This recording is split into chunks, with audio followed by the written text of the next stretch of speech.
네, 안녕하세요, 여러분. CRPS 전문적으로 다루고 있는 김경남 변호사입니다.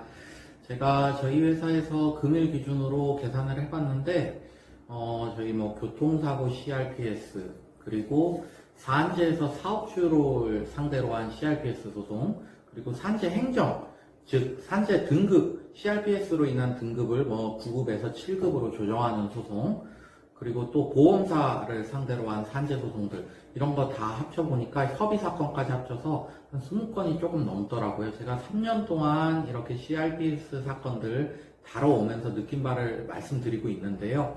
자, 금일은 사례 통해서 한번 설명드리겠습니다. 오늘 소개해드릴 사례는 오토바이를 운전하다가 이분이 정상적으로 횡단보도에 딱 서 있는데 마주오는 차량이 중앙선을 침범해서 이 오토바이를 딱 친 겁니다. 그래가지고 피해자분이 다발성 외상과 CRPS 수상하게 된 사건입니다. 사고 이후에 그 보험회사하고 피해자분이 협의를 했는데 보험사에서는 총 1억 2천만 원 통보했습니다. 그걸로 합의 종결을 시도했는데 피해자분께서는 난 이걸로 만족할 수 없다라고 얘기를 하니까 보험사 측에서 채무 부존재 확인 소송했고 이분 같은 경우에는 결국 그 소송에 응해가지고 계속 진행된 결과 총 2억 8,900만 원을 인정받을 수 있었습니다. 그 손해 원금이 2억 8,900인데요. 이 사고가 2012년에 발생해서 현재 이 사건이 끝난 2021년까지 합하면 지연이자를 다 합하면 4억 4천만 원이나 되더라고요.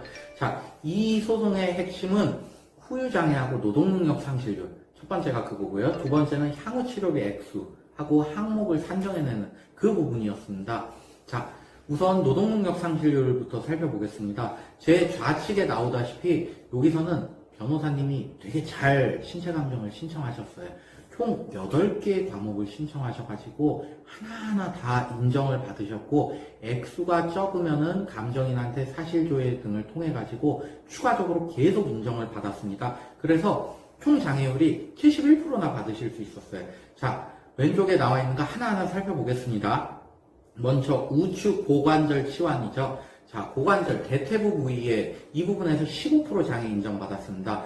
대퇴부 부위에 골절 발생하게 돼서 나이가 많으신 분들 같은 경우에 치환술을 받게 되는데 그 경우에 위험성이 굉장히 높습니다. 이게 또 폐렴이나 폐혈증하고도 연결될 수 있고 장기 침상 안전이 필요한 부분이어서 추가적인 합병증도 많이 나올 수 있는 부분이고요.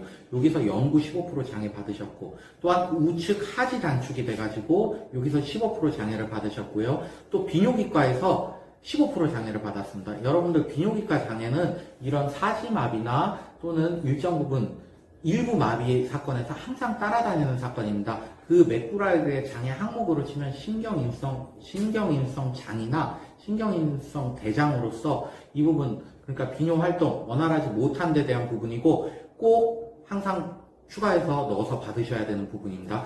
그리고 네 번째로 인정받으신 부분은 정형외과 경추의 4.6%입니다. 이 부분은 압박골절이겠죠. 압박골절 한시적으로 인정받으셨을 것이고 당연히 외상기여도가 적용됐을 것이고요. 그리고 다섯 번째로 CRPS가 인정받으셨고 7.2% 인정받으셨습니다. 그리고 여섯 번째로 정신건강의학과에다가 신청을 했는데 34%나 인정받았습니다. 외상 후 좀 스트레스가 심한 경우나 공황발작, 정신착란 이런 거 일어났을 때 정신장애가 인정되면은 장점이 굉장히 장애율이 높습니다. 막 30%, 높을 땐 59%, 막 이런 장애율이 찍히지만, 하지만 이 장애가 한시장애라는 점, 제가 사건 수행해 봤을 때 이런 정신장애로서 한 7건 정도 수행을 해봤는데, 정신장애가 영구적으로 전 인정받은 경우를 못 봤습니다. 길게 인정받으면 10년 정도까지 인정받고, 통상 3년에서 5년 정도 인정받는데, 본 사례에서는 5년 정도 인정받은 것 같습니다.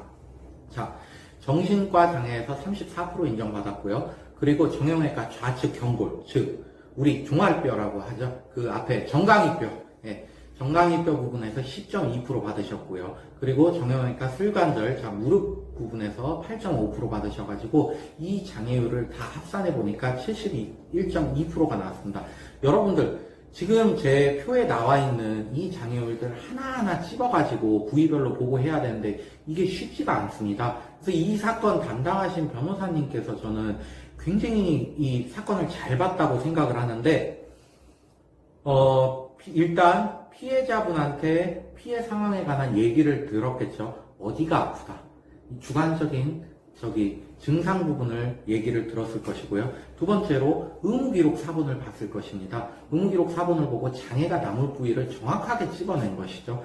그렇게 해가지고 세 번째는 그것을 감정인 선생님께 잘 설득을 해냈고, 네 번째는 감정인 선생님이 좀 잘못된 의견을 이렇게 장애 항목이 많으면 보냅니다. 그 과정에서 하나하나 항목을 다 수정해가지고 원래 맥브라이드 원전에 있는 그대로 받아낸 것인데 좀 굉장히 뛰어난 작업이라고 생각하고, 저 역시도 제가 소송을 할 때 가장 중요시하게 생각하는 게 장애에 있어서 누락이 없는지, 그리고 최대 받을 수 있을 만큼 장애를 다 받아내는지, 이 점이 여러분들이 전문가와 함께 해야 되는 이유라고 생각합니다. 두 번째로 살펴봐야 될 쟁점은 향후 치료비 항목하고 액수 부분인데, 이 부분도 굉장히 이 사건에서는 잘 찝어졌어요.